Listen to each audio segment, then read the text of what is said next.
So welcome to episode 12 of Monster Madness, and in today's matchup, we have Godzilla versus Kong. Godzilla comes into this battle standing right around 393 feet, and I said earlier in an earlier matchup in Monster Madness that Kong is going to be 400 feet tall. Now, this is a matchup that has been talked about in almost a million videos on YouTube already. And in this matchup, this is very important to note. This is not who I think would win as far as the movie goes, because there's obviously a lot we need to figure out. And as far as the story goes and what has happened in previous Godzilla movies, that is why this has nothing to do with the actual movie and who I think would win as far as the plot in the movie would go or anything like that.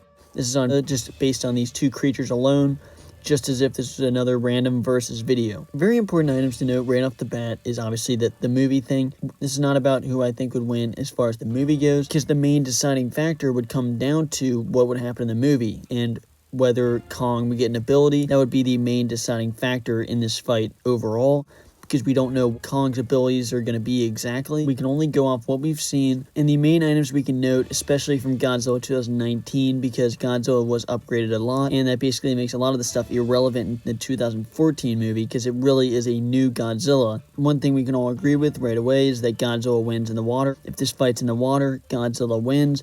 That's basically a fact. I don't see how Kong will be able to fight in the water. We've already seen Godzilla will be able to take down King Ghidorah. So if this goes in the water, Godzilla automatically wins. If we assume this is on land, one advantage Kong has going into battle is that we do see Kong able to fight multiple targets at the same time. Now, this is something that we do see Godzilla fighting off multiple heads of King Ghidorah at multiple parts of the movie. For the most part, Godzilla does struggle with that fact of having multiple heads to fight with when it comes to King Ghidorah. And that is one thing that I feel Kong may have an advantage in, as long as this speed and agility stays with him when he gets bigger. Now, the Skull Crawlers were smaller targets, but he still was able to focus in on multiple different targets and take them down.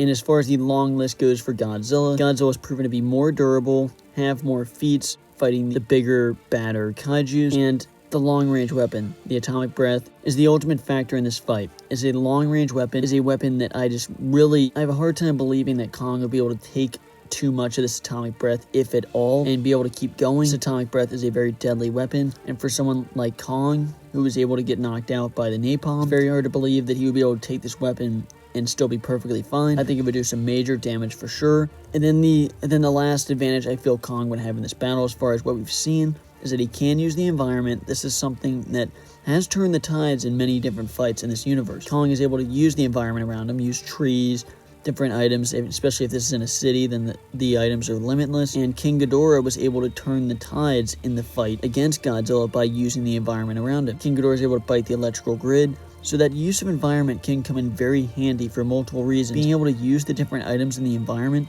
can be very useful, and this is something that Godzilla does not do.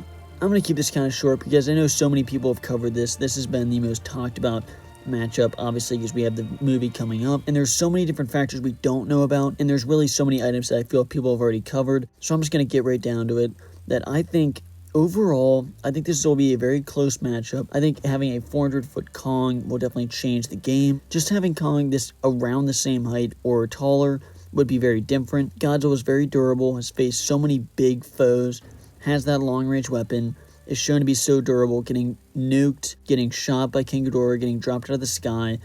Kong has shown some durability, but has not faced any villains nearly as crazily intense as Godzilla has. And the ultimate factor in this fight is that I can see a way that Godzilla kills Kong, but I don't see a way that Kong kills Godzilla. That is the main thing that this comes down to. I see multiple ways that Godzilla can kill Kong, but I just don't see a way that Kong can kill Godzilla. I just don't see it at this point. You're more than welcome to change my mind in the comments, but I just don't see the way that Godzilla kills the Mutos and the way Godzilla kills King Ghidorah, even though it's fire mode. I could see that working on killing Kong, at least to a certain extent. But the way that Kong kills the Skull Crawlers, and the famous way that Kong is known to kill his victims by breaking the jaw, that just wouldn't work on Godzilla. And so I have to give the win to Godzilla in this fight. As far as the information we know right now, in my opinion, Godzilla will win and move on to the final four. But make sure you let me know down below who you think will win in this matchup. This is definitely a very big matchup, and the winner of this matchup will move on to the final four to fight the winner of the Mega Kaiju and Shin Godzilla, which at this point you guys already know who moved on. Make sure you let me know down below who you think will win, and thanks for watching.